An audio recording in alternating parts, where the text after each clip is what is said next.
नमस्कार, स्वागत है आपका एबीपी न्यूज में। आपके साथ मैं हूं नेहा पंत। वक्त है बड़ी बहस का। 6000 करोड़ रुपए का काला धन देश से बाहर जाने के एबीपी न्यूज के बड़े खुलासे के बाद सरकार के साथ साथ तमाम एजेंसियों की नींद खुल गई है। सीबीआई और ईडी ने आज दिल्ली में बैंक ऑफ बड़ौदा की अशोक विहार ब्रांच समेत 2 दर्जन से ज्यादा जगहों पर छापेमारी की। जांच एजेंसियों के मुताबिक बैंक के कुछ अधिकारी फरार हैं, जिनकी तलाश जारी है। लेकिन बड़ा सवाल यह है कि इतनी बड़ी रकम देश से बाहर आखिर गई कैसे, और उससे भी बड़ी बात यह कि विदेशों में जमा देश का काला धन वापस आएगा या नहीं।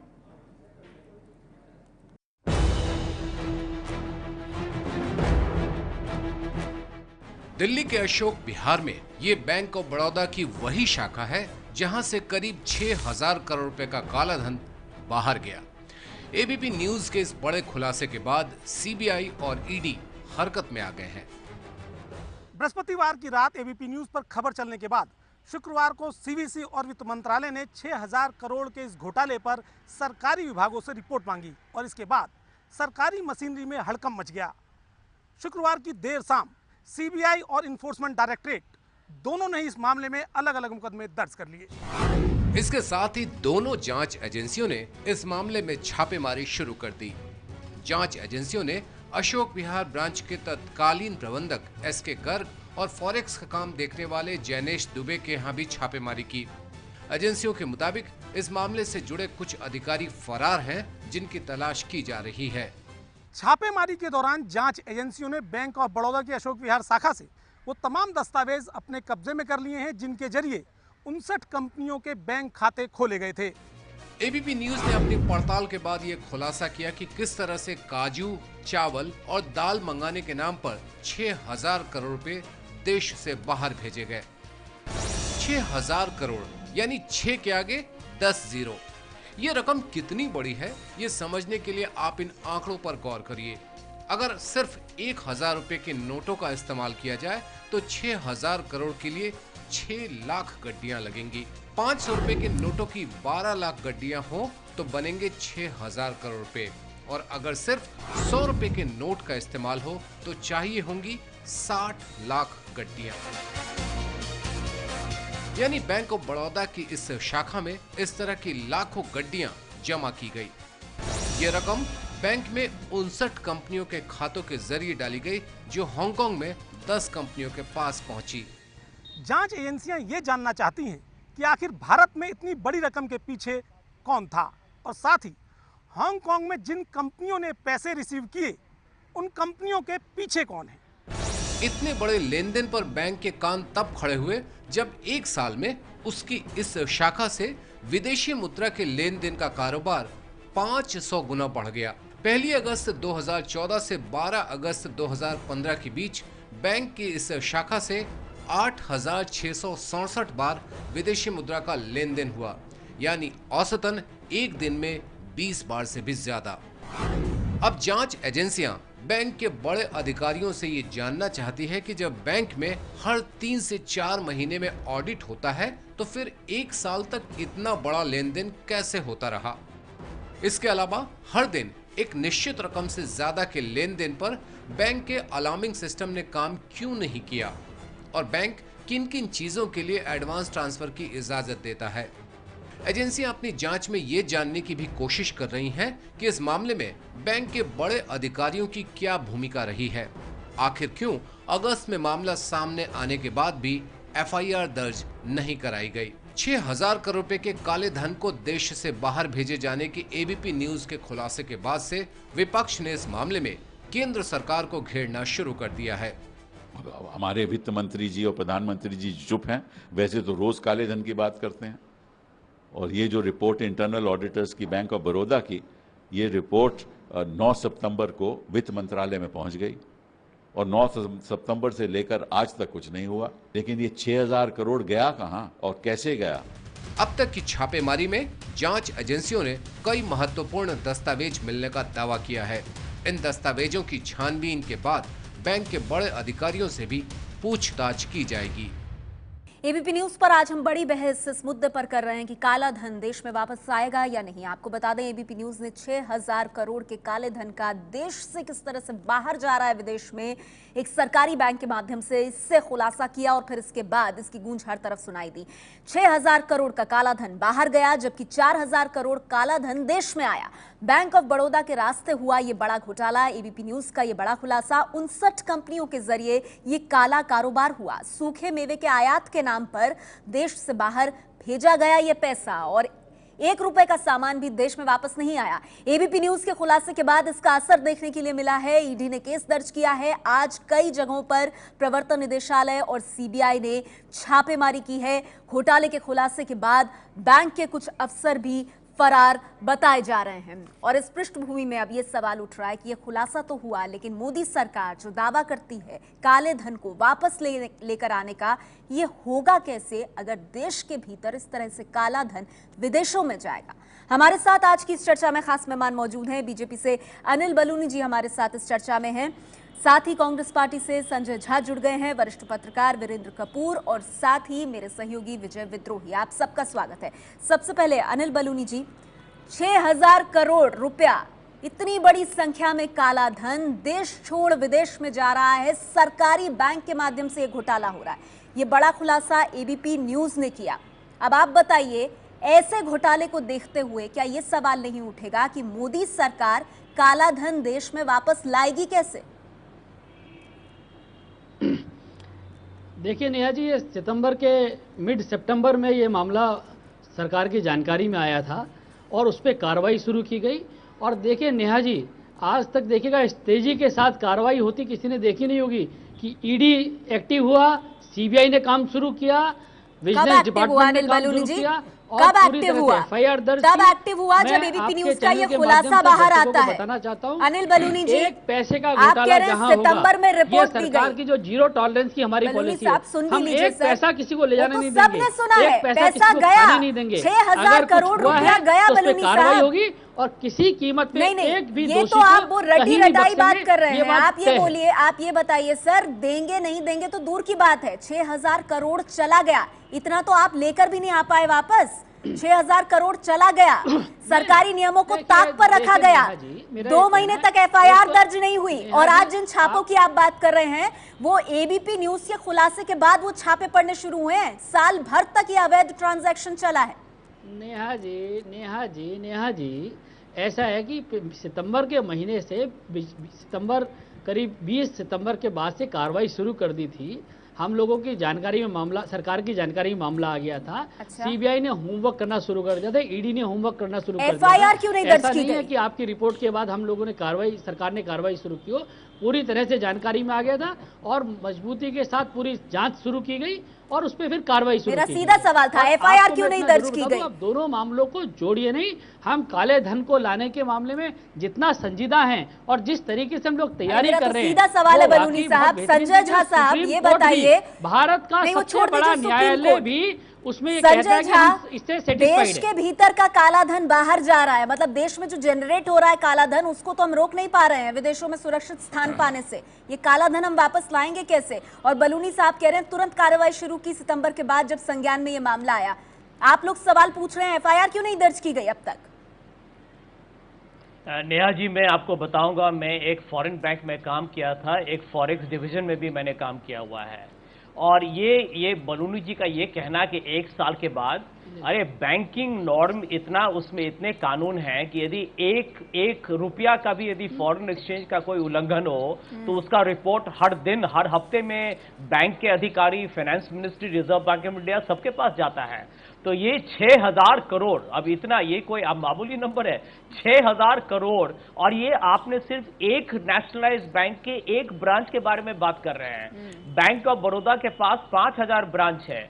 मान लीजिए कि उनके 1000 अर्बन ब्रांच में यदि 100 ब्रांच फॉरेन एक्सचेंज के कर रहे हो, उसमें 6000 नहीं 5000 करोड़ का हो, तो आप सोच लीजिए कितना बड़ा ये घोटाला हो सकता है सिर्फ एक बैंक में। और हमारे देश में नेशनलाइज्ड बैंक तो 20-25 है और बैंक की तो बात ही मत कीजिए। इस तरह से गलत तो देखिए, जानकारियां मत दीजिए। ये आपको नेहा जी समझना पड़ेगा कि यहाँ बलूनी जी काले धन की बात करें, वो 15 लाख तो भारत के लोग भूल चुके हैं, वो तो जुमला था, वो तो आप मान गए हैं। लेकिन सबसे बड़ा बात यही है कि एक मिनट जरा मुझे बोलने दीजिए। 15 लाख करोड़ बिहार चुनाव में आरके सिंह ने खुलेआम कहा है कि 2-2 करोड़ में भारतीय जनता पार्टी की टिकट का नीलामी हो रहा है। तो ये काला धन ही तो क्या है? गोपीनाथ बलूनी साहब, एक मिनट, बलूनी साहब, ये गंभीर आरोप है। देशों में काला धन है, कांग्रेस आपके कार्यकर्ताओं का ही है, और उसको वापिस नहीं, बलूनी साहब, 6,000 करोड़ तो आपकी नाक के नीचे से गया है ना, विदेश गया ना आपकी नाक के नीचे से। और सबसे बड़ी बात है बलूनी साहब, ये जो बैंक खाते खुले, ये भी आपकी सरकार आने के बाद खुले हैं। से गया है, क्या निगरानी है आपकी? आपने क्यों नाकार और नजरअंदाज किया इस सच्चाई को? नाक के नीचे से गया कैसे इतना पैसा? बलूनी साहब, संजय जी सुनिए, ये जो मामला है ये हम ही लोगों ने पकड़ा है और हम लोगों ने कार्रवाई शुरू की है, और हम बख्शेंगे नहीं किसी को। आपकी तरह नहीं चले जाएगा, हम ऐसा मौका नहीं देंगे। बलूनी साहब, पैसा काला धन का, ये 59 कंपनियों ने जो खाता खोला है वो भी तो आप ही के समय खोला है, तो अब अगर पकड़ में आया तो और क्या करेंगे? मैं तो ये कह रही हूँ, बड़े बड़े जो दावे किए जा रहे थे, नियम कानून की धज्जियां कहां उड़ रही हैं अनिल बलूनी जी?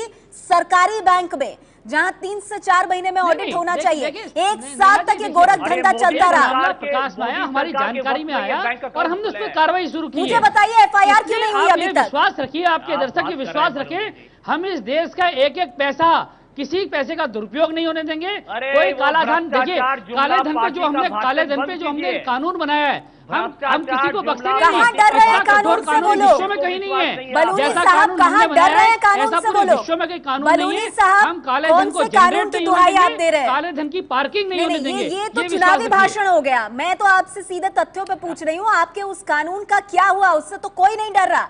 59 कंपनियां गड़बड़ झाला करते हैं, हिम्मत देखिए एक सरकारी बैंक के माध्यम से। और इस बात से भी आप इनकार नहीं करेंगे कि सरकारी बैंक के अधिकारी भी उसमें कहीं ना कहीं शामिल होंगे। वरिष्ठ पत्रकार वीरेंद्र कपूर जी मेरे साथ मौजूद हैं। नेहा जी, मैं वही बता रहा हूं आपको कि अगर किसी ने, देखिए पुरानी आदतें धीरे धीरे जाती हैं लोगों की, ये कांग्रेस ने पुरानी आदतें डलवाई हैं। मैं इतना विश्वास दिलाता हूं कि किसी की हिम्मत नहीं होगी आप कुछ गड़बड़ करेंगे, और जिन्होंने किया वो जेल में जाएंगे, ये बात तय है। संजय जी, मजाक बंद कीजिए। वही भ्रष्टाचार जुमला पार्टी के सदस्य, मजाक बंद कीजिए। भारत के लोग बहुत समझदार और जागरूक हैं। संजय जी, आपकी पार्टी ने करोड़ों रुपया बाहर भेज दिया। ये 12 लाख करोड़ रुपया आप लोगों ने जो खाया वो विदेशों में जमा किया। आप 60 साल से पैसा बाहर विदेशों में भेज रहे हैं, हमको लाने के लिए कुछ तो समय दीजिए। जो आप लोगों ने बाहर पैसा भेजा हम जरूर लेके आएंगे। डीमैट को जोड़िए, राजस्थान को जोड़िए, छत्तीसगढ़ को जोड़िए और बैंक ऑफ बड़ौदा को जोड़िए, 15 लाख करोड़ से ज्यादा होगा। आप बेकार का भाषण चलिए, मेरे साथ यहाँ पर वीरेंद्र कपूर जी मौजूद हैं। 50 सालों में विदेश भेजा है, उसको अरे बलूनी साहब, 50 सालों का लाते रहिएगा। मैं आपसे कह रही हूँ, पिछले 1 साल में जो 6,000 करोड़ चला गया वो तो आपकी नाक के नीचे से गया, आपने जाने दिया, और अभी तक एफआईआर नहीं हुई है। वीरेंद्र कपूर जी, मैं आपसे जानना चाहूंगी, क्या ये मोदी सरकार का जो लोगों को भरोसा देने की कोशिश है कि हम काला धन वापस लाएंगे, उस भरोसे को बहुत बड़ा झटका नहीं देता है? आपके चैनल के बीच में हम लोग वीरेंद्र कपूर जी, क्या जो मोदी सरकार एक इकबाल लोगों में जगाने की कोशिश कर रही है कि हम काला धन वापस लेकर आएंगे, ये जो खुलासा हुआ है, क्या ये एक बहुत बड़ा झटका नहीं है उस भरोसे को जो मोदी सरकार ने काले धन के ऊपर देशवासियों को दिया?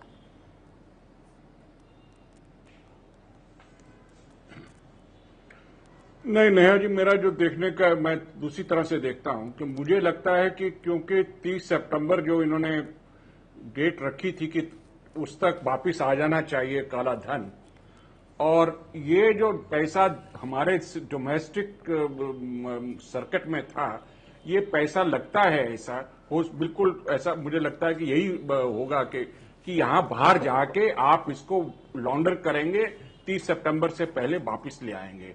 ये सर्कुलेशन में ये एक ऑब्जेक्टिव यहां रहा होगा, जो 59 कंपनियां जो बनी हैं, कि हम लोग जो हैं हम भी अपना सब पैसा कुछ देके लेजिटिमेट कर लें, और इसमें नहीं बैंक का बिल्कुल बहुत ज्यादा दोष है। ये ऐसी बात नहीं है सर, वीरेंद्र कपूर जी, ये बिल्कुल ऐसी बात नहीं है। 59 कंपनियां इन्होंने फर्जीवाड़ा किया है जबरदस्त स्तर पर। बैंक अधिकारियों की भी इसमें मिली भगत के पूरे चांसेस हैं। 2 अधिकारियों को तो निलंबित भी किया गया है। और आप जानकर हैरान हो जाएंगे कि दाल चावल और मेवों के लिए ये किया गया है। नहीं, तो मेरा सवाल ये है कि फिर ये लॉ, नियम, कानून, काले धन पर इनका तो कोई डर ही नहीं है ना। ये तो कंप्लायंस वाली बात तो बिल्कुल अलग कर दीजिए आप। उससे तो 4000 करोड़ जो सरकार कह रही है वो तो अलग चीज है। मैं तो कह रही हूँ देश के अंदर जो काला धन जनरेट हो रहा है, हिम्मत देखिए, सरकारी बैंक के थ्रू बाहर जा रहा है। जो पैसा बाहर भेज रहे थे, क्वाइट क्लियरली आइडिया ये था कि इसको हम डिक्लेयर कर लेंगे बाहर भेज के, और इसीलिए कर रहे हैं। नहीं, और ये बाद में पता चलेगा। नहीं, वीरेंद्र कपूर जी, वीरेंद्र कपूर जी, मुझे नहीं लगता ऐसा इतना कर रहे होंगे, क्योंकि अगर वो 6000 करोड़ को वापस अगर वो 30 सितंबर से पहले करते तो 60% उस पे उनको वो देना पड़ता, उनका जो सरकार जो उसमें आर्थिक दंड लगाती, तो 60% पेनल्टी क्यों लगाएंगे? अगर वो 6000 करोड़ रुपया हवाला से बाहर भेजेंगे और उसके बाद मॉरिशस रूट से बहुत आसानी से सेंसेक्स में लगा देंगे, वो स्टॉक बाजार में लगा देंगे। वीरेंद्र कपूर जी, मुझे समझ नहीं आ रहा है सर, मेरे ख्याल में आप 2 बातों को मिला रहे हैं। एक कंप्लायंस का सरकार का लॉ है वो अलग है, और दूसरा जो है वो गड़बड़ झाला है। और संजय जी, गड़बड़ झाला ये है कि आमतौर पर इतने सारे पैसे जब आप बाहर भेजते हैं, आप कैपिटल गुड्स के लिए, हेवी मशीनरी के लिए इस तरह का एडवांस भेज सकते हैं। ये दाल चावल मेवों के लिए सब नहीं किया जाता। 6000 करोड़ का दाल चावल मेवा, बिल्कुल। संजय नेहा जी, आपको मैं एक बात बताता हूँ यहाँ पे, वीरेंद्र कपूर जी शायद वो तो सब नहीं, इसमें तो कोई दो राय नहीं कि बैंक बिल्कुल मिली भगत है, बैंक के अधिकारियों के हेराफेरी है। लेकिन सच्चाई क्या है कि ये सरकार ने डोमेस्टिक जहां पर काला धन का पैदा होता है, वो रियल एस्टेट हो या एक्सपोर्ट इंपोर्ट को अंडर इनवॉइसिंग, ओवर इनवॉइसिंग हो, गोल्ड डायमंड की ट्रेडिंग हो, इन सब चीजों पर पार्टिसिपेटरी नोट जिसे स्टॉक एक्सचेंज को उसमें नचाया जाता है, इस पर ये सरकार ने कुछ कदम उठाया नहीं है। ये किसको बचाने की कोशिश कर रहे हैं? आज आपने 6000 करोड़ का, यदि एबीपी न्यूज ने एक बैंक का, एक चैनल का ये खुलासा किया है, तो आप समझ सकते हैं कि भारत में आज काला धन हर रोज पैदा हो रहा है। और बलूनी साहब, आप उस पर क्या कर रहे हैं? 6000 करोड़ का एबीपी न्यूज का ये खुलासा, इनके बिहार के चुनाव का कौन फंडिंग करता है? इनके बिहार का चुनाव का पैसा कहां से आ रहा है? गंभीर आरोप लगते हैं। कहते हैं कि 2 करोड़ पार्टी वाले अगर बंद करेंगे तो कौन 2 करोड़ पैसा दे रहा है? आप जवाब दीजिए इसका, बलूनी जी। आपके देश को लोग आपसे ये सवाल पूछेंगे।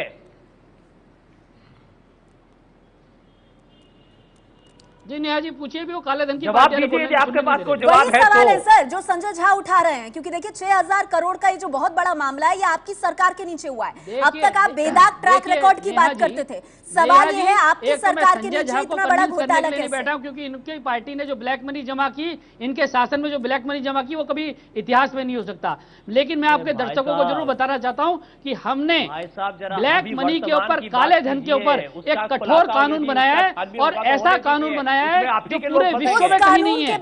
हम ना देश के अंदर काला धन पैदा होने देंगे, ना ही उसको विदेश जाने देंगे। उसके बावजूद 6000 करोड़ कैसे चला गया? शुरू कर दिया है। 4000 करोड़ रुपए हम लेके आ गए हैं काला धन, और आने वाले समय में देखिए एक पाई का हिसाब किताब देश की जनता को हम देंगे। आपके कानून के बावजूद 6000 करोड़ देश छोड़ कैसे चला गया?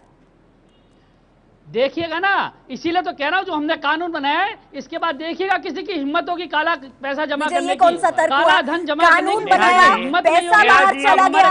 1 साल तक नियम कानून की धज्जियां उड़ती रही। वो कह रहे हम क्या पैसा नहीं जाने देंगे, मुझे ऐसा लगता है कि सरकार का ज्यादा ध्यान वापस लाने में रहा, और जो यहाँ से जा रहा उस तरफ शायद सरकार ध्यान नहीं दे पाई। और जहां तक काले धन की बात है, ये लुभावने नारे के रूप में चुनाव के वक्त पेश कर देना ये बहुत आसान होता है, लेकिन किसी भी धन को काला घोषित करना, उसको साबित करना कानून के, एक मिनट, लुभावने टीवी चैनल्स की बातें, हम लोग काम करने वाले लोग हैं। आप सुन लीजिए मेरी बात, हमने नहीं बोला था 15 लाख रुपए वाला जो बातें हैं वो आपकी सरकार करती रही, आपके मोदी जी करते रहे हैं, किसी टीवी चैनल का नहीं है ये जुमला। आप मेरी सुन लीजिए बात। एक मिनट, आप मेरी सुन लीजिए। आपने कहा कि टीवी चैनल्स पर अच्छा लगता है, हम चुनाव की बात नहीं कर रहे, हम काम करके दिखाएंगे और हमको देखिए हाँ, काम करके दिखाएंगे, वो दिख रहा है, दिख रहा है वो 30 सितंबर तक 3,000 करोड़ रुपया ही वापस आता है अकाउंट में 100 दिन के अंदर। और सबसे बड़ी बात है कि काला धन कोई 60% वाला जो पेनल्टी लगाकर वापस क्यों लाएगा? मॉरिशस रूट से बहुत आसानी के साथ ये पैसा लाया जा सकता है, लाया जा रहा है। और जब तक आप दूसरे देशों के साथ वही समझौते नहीं करेंगे, उसी तरफ जैसे कि यूपीए सरकार के समय भी चल रहा था, जिसको लेकर आप क्रिटिसाइज करते रहे, तब जाकर ही काले धन को लेकर आपसी में जो बहुत सारे देशों के साथ समझौते, फिर उनके थ्रू बैंक के माध्यम से जानकारी, फिर उस जानकारी का अदालत में इस्तेमाल, उसके बाद अदालत में उसे साबित करना कि वो काला धन है, तब जाकर आप किसी को, जो आप 20 साल की सजा की बात कर रहे हैं या संपत्ति कुर्क करने की बात कर रहे हैं, वो हो पाएगा। लेकिन इतना आसान नहीं है। और बलूनी जी और मुश्किल हो जाता है। मुझे सीधा जवाब दीजिए, इतना बड़ा घोटाला एक सरकारी बैंक के थ्रू हो रहा है, आपको नहीं लगता कि जो कानून आप बना रहे हैं, जो दावे आप कर रहे हैं, उनकी पोल तो ऐसे खुल रही है? देखिए नेहा जी, आप थोड़ा इंतजार कीजिए, अभी हमने जांच शुरू कर दी है, आप आने तो दीजिए, आप देखिएगा, हम एग्जाम्पल सेटअप करेंगे, हम किसी को खाने नहीं देंगे, मैं आपको विश्वास दिला रहा हूँ। आप देखिएगा, अगर कहीं गड़बड़ हुई होगी तो एग्जाम्पल सेटअप होगा, कोई देश के अंदर दोबारा गलती करने की हिम्मत नहीं जुटाएगा। भाई हम तो इस केस को एक उदाहरण के रूप में रखेंगे। अब चोरी जब पकड़ी गई है तो ऐसी सजा मिलेगी कि उसके बाद आप देखिए ना काला धन जनरेट होगा देश के भीतर, ना बाहर जाएगा। एक मिनट बलूनी साहब, मैं समझना चाहूंगी कांग्रेस मानने को तैयार क्यों नहीं है? हाँ जी संजय जी। नेहा जी, मैं आपको बात बताऊं, वो जो ब्लैक मनी का एक्ट और ये जो पूरा उन्होंने प्रचार किया था मोदी जी ने क्या कहा था? 80 लाख करोड़ देश के बाहर है और जब मैं लाऊंगा तो सबको 15 लाख मिलेगा।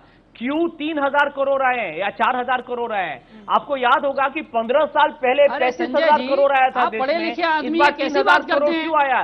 क्योंकि कैसी बातें करते हैं?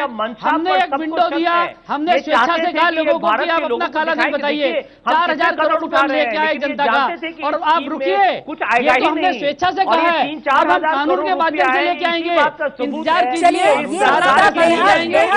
हिंदुस्तान का ये पॉलिटिकल आरोप प्रत्यारोप तो लगे रहेंगे, लेकिन सरकार अभी तक ये नहीं बता पाई कि विदेशों में कितना काला धन है। 15 लाख रुपए हर अकाउंट में आने का जो वादा था वो बस ऐसे ही रह गया, और अब 6,000 करोड़ रुपए का देश से विदेश में सरकारी बैंक के थ्रू जाना अपने आप में एक और चौंकाने वाली बात। और ऐसे में अब ये सवाल उठता है कि क्या ऐसी सूरत में काला धन देश में कभी वापस आएगा या नहीं। बहुत बहुत शुक्रिया आप सभी मेहमानों का हमारे साथ आज की इस चर्चा में जुड़ने के लिए।